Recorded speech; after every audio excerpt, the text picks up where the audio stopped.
In the Mike Elias era, 3 of the past 4 first-round picks from the O's were college position players. And that 4th one was the only high school hitter, Jackson Holliday. I think that this Orioles organization is in the healthiest spot it's been in a very long time. And, it just got a lot healthier 20 minutes ago. That change in 20 minutes consisted of the selection of Holliday last year. Now, today was the first time since 2017 that the O's first-round pick was outside the top 11. Both college and high school hitters have their advantages. Take a look at Adley Rutschman. The Baltimore Orioles select Adley Rutschman, a catcher from Oregon State University. Adley Rutschman just been taken number 1 overall. Action now. And that ball is belted. Right center field. Adley Rutschman sends us home with a walk-off homer.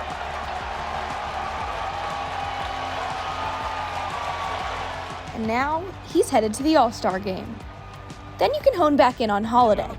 First overall pick last season, a shortstop from Stillwater High School in Oklahoma.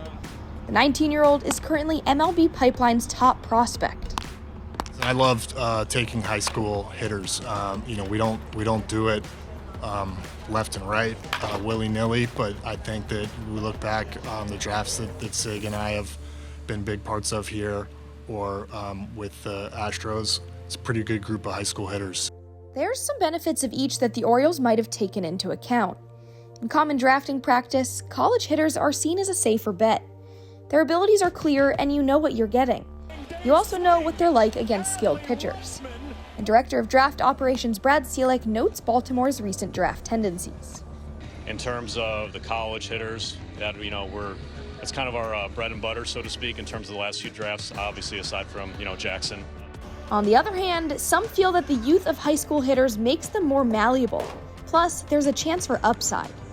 But ultimately, Seelick says that the past decisions have come down to one thing. We want the best player regardless of the situation, regardless of what the 40-man roster might look like a couple years from now. After all, the O's have had the luxury of picking from the top 5 in recent years.